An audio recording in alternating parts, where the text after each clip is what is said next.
What's up guys, welcome back to the next video. India to finally host Olympics. Will India profit or lose money? भाई साहब, India में Olympics होगा, मजा आ जाएगा और इससे इंडिया का प्रॉफिट होगा, लॉस होगा, ये देखते हैं किस तरीके से प्रशांत धवन सर एक्सप्लेन करते हैं इस वीडियो में। वर्ल्ड अफेयर्स चैनल से वीडियो है, ओरिजिनल वीडियो का लिंक डिस्क्रिप्शन में है, चैनल बने तो प्लीज सब्सक्राइब। अगर आपको ऐसी और वीडियो देखें तो जरूर सर के चैनल पे देखें। आपको भाई साहब मैं बता रहा हूँ कि ज्ञान का भंडार, करंट अफेयर्स हर डिटेल होती है। तो करते शुरू, 1 2 3 लेट्स गो। नमस्कार, welcome you all to world affairs. मैं हूं प्रशांत धवन। नाउ रिसेंटली एक बहुत ही मेजर डेवलपमेंट हुई है। हमारे देश के स्पोर्ट्स मिनिस्टर ने यह कह दिया है कि भारत सीरियसली बिड करने वाला है 2036 के समर ओलंपिक गेम्स के लिए। यहाँ पर आप देख पाओगे इंडिया तैयार है बिड करने के लिए फॉर 2036 समर ओलंपिक्स। और इसके लिए इन्होंने डिसाइड ये किया है कि अगर भारत को ओलंपिक गेम्स मिले, जिसके चांसेस बहुत ज्यादा हैं, इन्होंने ये कहा है कि देखो G20 समिट 2023 में भारत होस्ट करेगा। दुनिया भर के वर्ल्ड लीडर भारत में आएंगे, तो इंडिया वहां पर भी पिच करेगा कि देखिए हमारा समर्थन करिएगा 2036 के ओलंपिक गेम्स के लिए। और आप सोच कर देखो तो 13 साल हैं 2023 और 2036 के बीच में, तो भारत के पास इंफ्रास्ट्रक्चर डेवलप करने का टाइम भी काफी है। और ये ओलंपिक्स भारत में होंगे भी कहां पर? नई दिल्ली में नहीं, ये होंगे गुजरात के शहर अहमदाबाद में। और मैं आपको ये बता दूं कि ये भारत के स्पोर्टिंग हिस्ट्री में सबसे बड़ा इवेंट हो सकता है, क्योंकि आप अगर ग्लोबली देखो तो सबसे ज्यादा बड़ा स्पोर्टिंग इवेंट होता है FIFA world cup, second number पे होता है समर ओलंपिक्स, थर्ड नंबर पे होता है क्रिकेट का वर्ल्ड कप। डिपेंड करता है कि ओडीआई या T20। तो cricket world cup in the past हम वैसे ही होस्ट कर चुके हैं। फीफा वर्ल्ड कप होस्ट करने में भी टाइम लगेगा, क्योंकि हमारी खुद की टीम अभी इतनी बढ़िया खेलती नहीं है। मगर समर ओलंपिक्स अगर हमने होस्ट कर लिया तो ये एक डिफाइनिंग मोमेंट होगा इन इंडिया स्पोर्टिंग हिस्ट्री। मगर कई लोग कह रहे हैं कि नहीं, भारत को समर ओलंपिक्स होस्ट नहीं करने चाहिए। ये जो ओलंपिक्स हैं इनको होस्ट करने में बिलियंस ऑफ डॉलर्स का खर्चा लग जाता है, और जिस देश ने भी ओलंपिक्स होस्ट किए हैं उसका नुकसान भी हुआ है। तो डिस्कस करेंगे इस टॉपिक को इस वीडियो में इन डेप्थ। मगर आगे बढ़ने से पहले आपसे पूछूंगा एक क्वेश्चन ये है कि समर ओलंपिक्स 2032 ये कौन सा देश होस्ट करेगा? बहुत इजी क्वेश्चन है, डिडक्शन मेथड से करोगे तो आराम से इसका आंसर आपको पता लग जाएगा। ये है यहाँ पे आपकी ऑप्शन, फ्रांस, यूएसए, ऑस्ट्रेलिया या फिर चाइना। कमेंट सेक्शन में करिए उत्तर, सही आंसर मैं आपको दूंगा वीडियो के अंत में। एक टाइम हुआ करता था 1970s 80s के आसपास के ओलंपिक्स को होस्ट करने से देश कमाते थे पैसे। अब आप पूछोगे देश पैसे कैसे कमाते हैं?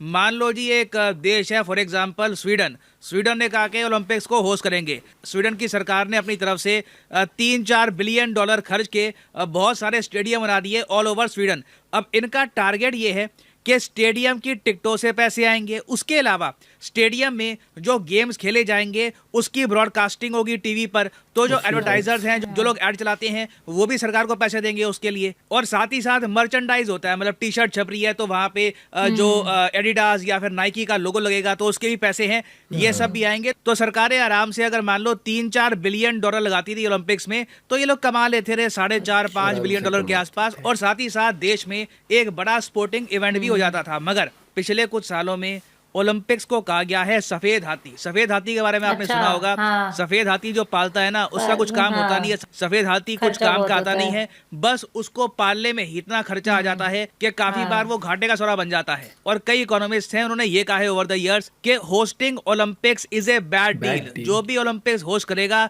अंत में वो सरकार कर्जे में चली जाती है। एग्जाम्पल के लिए अगर मैं आपको बताऊं तो ग्रीस परफेक्ट एग्जांपल है, जिसने एक सफेद हाथी पाल लिया था। ग्रीस ने, आपको याद होगा, 2004 में ओलंपिक गेम्स होस्ट करी थी। एथेंस जो कैपिटल है ग्रीस में, वहां पर हुई थी ये गेम्स। इन ओलंपिक्स में ग्रीस ने इतने बिलियंस ऑफ डॉलर्स खर्च दिए और इतना कम रेवेन्यू वापस आया कि बताया जाता है कि ग्रीस की जो आज भी खराब आर्थिक हालत है, उसके पीछे ओलंपिक्स मेन रीजन है। पहले ही काफी हद तक ये देश इकोनॉमिकली बर्बाद हो चुका था, ओलंपिक्स ने आखिरी धक्का मार दिया। और इसलिए आज भी आप देखते होंगे बहुत से आर्टिकल्स पब्लिश होते हैं जहां पे लिखा होता है कि ग्रीस आज भी एथेंस 2004 के ओलंपिक से रिकवर नहीं कर पाया, और ये हालत हो रखी है उनके स्टेडियम्स की। जी हाँ, ये स्टेडियम्स 2004 में बनाए गए थे। फिर उसके बाद आप अगर देखो चाइना के ओलंपिक्स हुए, ये अब तक के सबसे कॉस्टलीस्ट थे। मगर चाइना की सरकार ने कभी ये नहीं कहा कि इनको कितना ज़्यादा डेट उठाना पड़ा इस गेम्स के लिए। चाइना की सरकार के हिसाब से इन समर ओलंपिक्स का ना प्रॉफिट हुआ है ना लॉस हुआ है। फिर आप अगर आओ 2012 में लंदन में हुए समर ओलंपिक्स। लंदन में भी आप देखोगे कि 18 बिलियन डॉलर खर्चे गए सरकार द्वारा, और पैसा बना कितना, सिर्फ 5.2 बिलियन डॉलर। लंदन ओलंपिक्स से भी यूके को बहुत नुकसान हुआ है, और उसके बाद भी आप अगर देखो, चाहे ब्राजील हो चाहे जापान हो, जिस देश ने भी ओलंपिक्स होस्ट किए हैं नुकसान ही हुआ है। तो अब मेन क्वेश्चन यहाँ पर यही आ रहा है कि भारत जब होस्ट करेगा ओलंपिक्स तो मोस्ट प्रोबेबली साल होगा 2036 के आसपास का।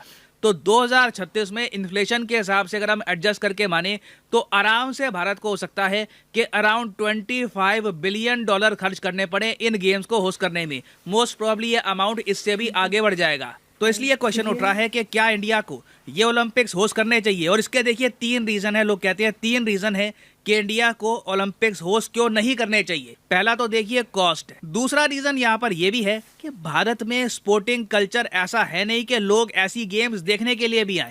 हमारे यहाँ प्राइमरली स्पोर्ट्स का मतलब होता है क्रिकेट। बाकी स्पोर्ट्स में आप देखो तो इतनी रुचि लोग दिखाते नहीं है। आप इमेजिन कर सकते हैं कि बाकी जो वेरियस और इवेंट्स होंगे, चाहे गुजरात में हो या फिर कहीं और हो, तो इतनी ज्यादा भीड़ आएगी नहीं। फिर फाइनल एस्पेक्ट यहाँ पर यह भी है कि इंडिया की खुद की जो ओलंपिक्स में परफॉर्मेंस है ये बहुत खराब रही है।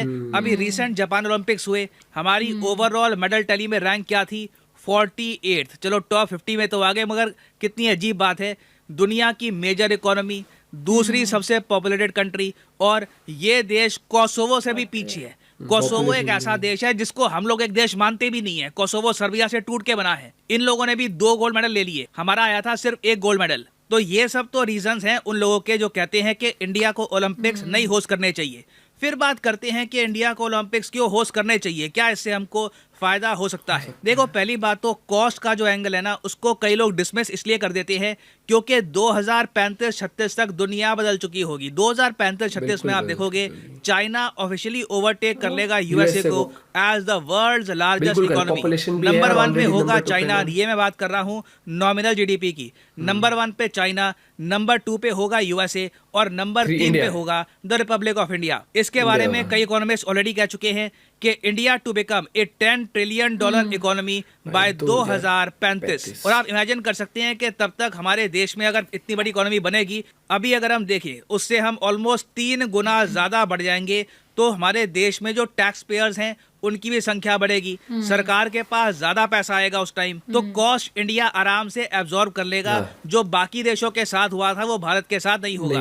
उसके अलावा अगर हम देखें तो अहमदाबाद को ऑलरेडी तैयार किया जा रहा है एक ऐसे सिटी की तरह जो बहुत सारे स्पोर्टिंग इवेंट्स होस्ट कर पाए। फॉर एग्जाम्पल सितंबर 2022 में हमारे गृह मंत्री ये कहा था कि अहमदाबाद में इंडिया ने ऑलरेडी कंस्ट्रक्शन स्टार्ट कर दी है दुनिया के सबसे बड़े स्पोर्ट्स सिटी की। ऑलरेडी दुनिया का सबसे बड़ा जो क्रिकेट स्टेडियम है, नरेंद्र मोदी क्रिकेट स्टेडियम, ये आपको मिलेगा गुजरात पे। तो कॉस्ट का फैक्टर अगर हम इग्नोर कर दे तो हमारे सामने 2 मेन चैलेंजेस रहते हैं, और दोनों चैलेंजेस आपस में जुड़े हुए हैं।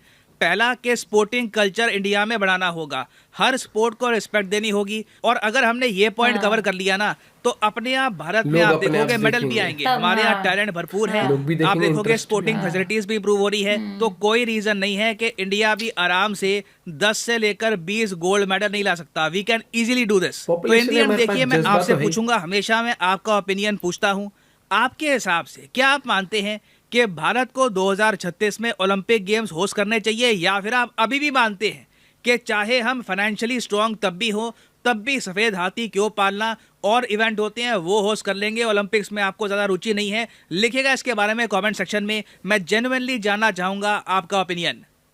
देखो मैं अपना पर्सनली बता रही हूँ, मैं टू बी फ्रैंक कि इंडिया में चीज है क्रिकेट, समझ रहे, क्रिकेट लोग जाते हैं देखने। जब तक कि ग्रास रूट लेवल पर इंडिया में सबसे पहले तो मुझे लगता है कि अगर पॉपुलेशन हमारे पास इतनी है, हमारे पास इतने जवान लोग हैं, मतलब इतने यंगस्टर्स हैं कि अगर उनको सही तरीके से बचपन से रिक्रूट करके और गाइड करा जाए, प्रिपेयर करा जाए ना, कि ओलंपिक्स के लिए तैयार करा जाए, उन गेम्स को एक अलग लेवल पे ही इंटरेस्ट पैदा करा जाए, जैसा क्रिकेट के लिए इंटरेस्ट है हर एक जो ओलंपिक्स में गेम्स होते हैं। मुझे ऐसा लगता है कि ओलंपिक्स जो नेशनल गेम हॉकी है, ठीक है, मुझे लगता है हॉकी की भी फैन फॉलोइंग उतनी नहीं है। अगर मेरे से भी पूछो जैसे नॉर्मली, तो मुझे इतना ज्यादा हॉकी का पता नहीं है, बैडमिंटन का मुझे इतना ज्यादा पता नहीं है, ठीक है, जैवलिन का मुझे तब पता चला, नीरज चोपड़े वाले उससे पता चला, उससे पहले सीरियसली बता रहा मुझे नहीं पता था। इसके ऊपर गवर्नमेंट को एक और अलग तरीके से मार्केटिंग स्ट्रेटेजी बनानी पड़ेगी। मैं to be frank marketing strategy इसलिए कहूंगा क्योंकि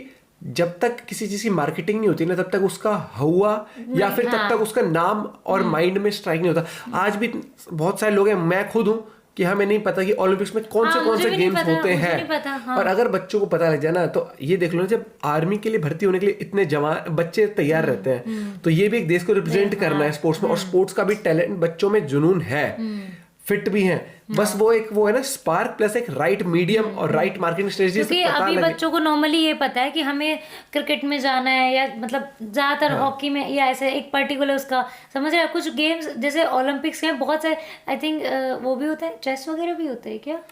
चेस में भी था शायद कि, मैं वही चीज कह रहा हूँ, अगर ये चीज हो जाए कि इंडिया में इंफ्रास्ट्रक्चर तो बनेगा, लेकिन साथ साथ ग्रूमिंग बच्चों की बचपन से हो और रिक्रूटमेंट होने लग जाए ना, और पहले से एक प्लेटफॉर्म तैयार कर जाए कि भाई ये गेम्स होते हैं और इन्हीं बेसिस पे आपको गवर्नमेंट जॉब भी मिलेगी।